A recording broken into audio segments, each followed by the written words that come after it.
जो अपने आज जो चुनाव के समय में, अभी तो उनकी सरकार नहीं है, लेकिन आज समाजवादी पार्टी ये जो जगह जगह ये कहती है कि सर्व समाज के हितों की पार्टी है और वीकर सेक्शन के लिए बहुत काम किया है, मैं समझती हूँ कि इसमें रत्ती भर भी सच्चाई नहीं है। समाजवादी पार्टी की सरकार में वीकर सेक्शन की उपेक्षा हुई हर मामले में, वे हर स्तर पर, और इनके संतों, गुरुओं और महापुरुषों का भी अनादर हुआ है। जैसे आप लोगों को मैं ये बताना चाहती हूँ कि जब समाजवादी पार्टी सत्ता में थी तो सपा सरकार में SC/ST का सरकारी ठेकों में आरक्षण खत्म कर दिया गया। जब BSP पावर में थी, इंडिया में पहली BSP की सरकार थी जिस सरकार ने तो SC/ST का सरकारी ठेकों में आरक्षण की व्यवस्था की थी। लेकिन जैसे ही समाजवादी पार्टी पावर में आई तो समाजवादी पार्टी की सरकार ने SC/ST का सरकारी ठेकों में आरक्षण खत्म कर दिया। पदोन्नति में आप लोगों को मालूम है कि जब पदोन्नति में आरक्षण का बिल पार्लियामेंट में आया तो समाजवादी पार्टी के सांसदों ने इस बिल को फाड़ दिया था और इस बिल को पास नहीं होने दिया। SC/ST के छात्रों का विदेश जाकर पढ़ाई करने की योजना को समाजवादी पार्टी की सरकार ने खत्म किया। पंचशील नगर का नाम बदलकर हापुड़ कर दिया गया। ये भी मैं बताना चाहती हूँ हापुड़ जिले के लोगों को, पंचशील नगर का नाम बदलकर हापुड़ कर दिया गया। संत रविदास नगर का नाम बदलकर भदोई कर दिया गया सपा सरकार में। भीमनगर का नाम बदलकर संभल कर दिया। छत्रपति शाहू जी महाराज मेडिकल कॉलेज का नाम बदलकर किंग जॉर्ज मेडिकल कॉलेज कर दिया। मान्यवर श्री कांशीराम जी कृषि विश्वविद्यालय बांदा का नाम बदल दिया गया। मान्य कोर्ट के निर्णय की आड़ में अनुसूचित जाति जनजाति के कर्मचारियों का गलत तरीके से डिमोशन किया गया।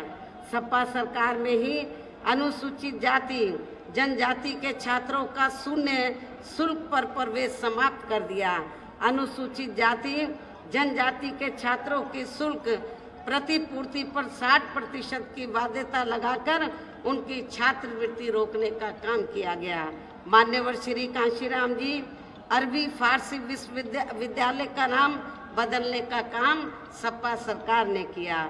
लखनऊ के गोमती नगर में डॉक्टर भीमराव अंबेडकर पार्क जो BSP की सरकार में बनाया गया था उसका नाम बदलकर जनेश्वर मिश्र पार्क कर दिया गया। ये सपा सरकार का कारनामे हैं। सरकारी भूमि आवंटन में SC/ST को मिलने वाली प्राथमिकता को खत्म कर दिया गया। SC/ST की भूमि खरीद को लेकर नया संशोधन लेकर आए जिसमें बिना DM के अनुमति के कोई भी उनकी जमीन खरीद सकता था, जिससे इन कमजोर वर्गों की जमीन को हथिया लिया जा सके। ये है अंबेडकर, ये है समाजवादी पार्टी के मुखिया श्री अखिलेश यादव के अंबेडकरवादी सोच एवं प्रेम। आप लोग समझ सकते हैं कि सपा सरकार में किस तरीके से वीकर सेक्शन की उपेक्षा की गई है। इसी प्रकार भाजपा सरकार की भी नीतियां व कार्यशैली अधिकांश यहाँ जातिवादी, पूंजीवादी एवं RSS के संकीर्ण एजेंडे को ही लागू करने पर टिकी रही हैं, जिससे प्रभावित एवं शिकार हुए लोगों का इस सरकार में सही से विकास व उत्थान आदि नहीं हो सका है। साथ ही इनका हर स्तर पर काफ़ी ज़्यादा उत्पीड़न भी किया गया है। धर्म के नाम पर हमेशा यह तनाव व नफरत आदि का वातावरण ही बना रहा है। प्रदेश में हर प्रकार के अपराध भी काफ़ी ज़्यादा बढ़े हैं। खासकर दलित व महिलाएं भी इस सरकार में कतई भी सुरक्षित नहीं रही हैं, लेकिन मीडिया में इनके आंकड़ों को अधिकांश दबा दिया जाता है।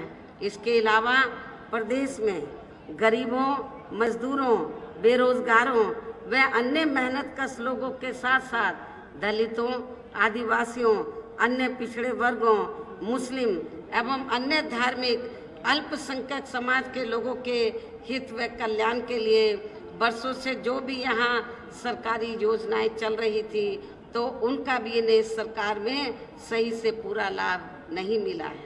भाजपा सरकार में, वर्तमान भाजपा सरकार में इसका सही से पूरा लाभ नहीं मिला है।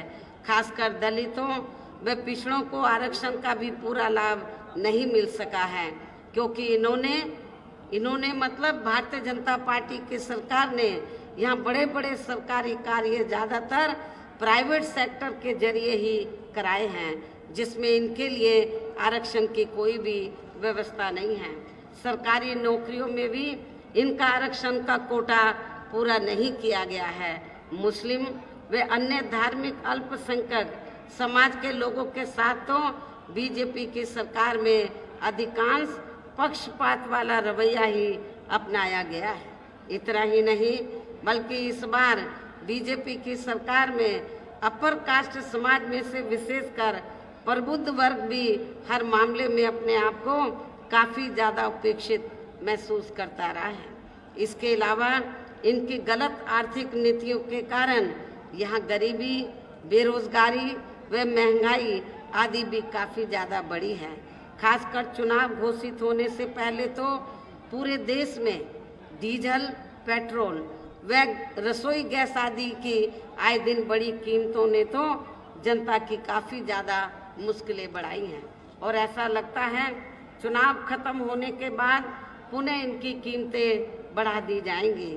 इसके साथ साथ उत्तर प्रदेश सहित पूरे देश के किसान भी केंद्र सरकार की गलत नीतियों के कारण काफ़ी ज़्यादा दुखी व परेशान भी रहे हैं और अभी भी परेशान हैं। प्रदेश में बेरोजगार लोगों को रोजगार नहीं मिलने के कारण ही ज़्यादातर इनको इस सरकार में भी पलायन करना पड़ा है। कांग्रेस की आप लोगों को मालूम है कि आज़ादी के बाद लंबे अरसे तक कांग्रेस सत्ता में रही। यहाँ रोटी रोजी के साधन नहीं मिले, रोटी रोजी के लिए लोग पलायन करके चले गए और उसके बाद जब चाहे सपा पावर में आई हो, चाहे बीजेपी पावर में वर्तमान में चल रही है, तो इन सभी पार्टियों की सरकारों में रोटी रोजी के लिए यहाँ पर जो बेरोजगार लोग हैं उनको पलायन करना पड़ा है, क्योंकि जब यहाँ की सरकारों ने रोटी रोजी के साधन नहीं दिए तो उनको पलायन करना पड़ा। यूपी में बहुजन समाज पार्टी की ही अकेली एक ऐसी सरकार थी कि इस सरकार में ना तो लोग पलायन करके गए बेरोजगार लोग, बल्कि जो दूसरे राज्यों में रोटी रोजी के लिए चले गए थे वो भी वहाँ से पलायन करके अपने नेटिव स्टेट में, अपने खुद के प्रदेश में इधर वो आ गए थे। इस प्रकार से इन सभी विरोधी पार्टियों की रही सरकारों में शुरू से ही यहाँ यूपी की जनता काफ़ी ज़्यादा दुखी व परेशान रही है।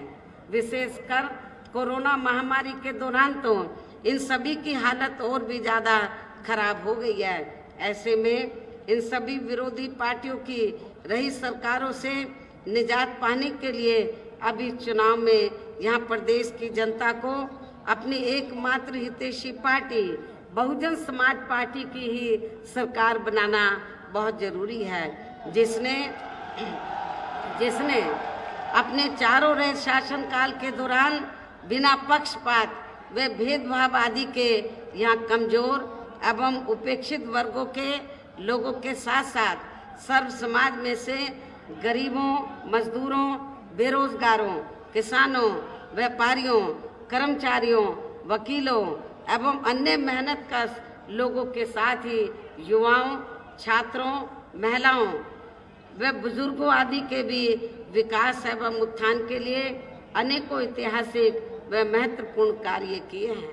वो कार्य फिर से जब हमारी सरकार बन जाएगी तो वो कार्य फिर से यहाँ शुरू किए जाएंगे। इसके अलावा बीएसपी की रही सरकार में दलित एवं अन्य पिछड़े वर्गों में जन्मे अपने महान संतों, गुरुओं व महापुरुषों आदि को भी विभिन्न रूपों में पूरा आदर सम्मान दिया गया है। जब बीएसपी यहाँ पावर में रही, जिनकी यहाँ सभी विरोधी पार्टियों की रही सरकारों में काफ़ी ज़्यादा उपेक्षा की गई है, लेकिन इनके सम्मान में जब बीएसपी पावर में आ जाएगी, पुनः पावर में आ जाएगी, तो फिर इनके सम्मान में आगे भी कोई कमी नहीं आने दी जाएगी। इसके साथ साथ बीएसपी की सरकार में पूर्व की तरह ही यहाँ सभी वर्गों, धर्मों व विभिन्न क्षेत्रों में लगे लोगों के हितों में भी फिर से ऐतिहासिक कार्य किए जाएंगे। प्रदेश में विशेषकर गरीबी व बेरोजगारी आदि को दूर करने के लिए जरूरी कदम उठाए जाएंगे और ये हमारी सरकार का इस बार भी फिर से मुख्य एजेंडा होगा। पश्चिमी यूपी के लोगों को मालूम है कि जब मेरी सरकार थी और पुलिस में भर्ती हुई और विभिन्न विभागों में भर्ती हुई तो बड़े पैमाने पर पूरे उत्तर प्रदेश में जो नवयुवक लोग थे बेरोजगार, उनको रोटी रोजी के साथ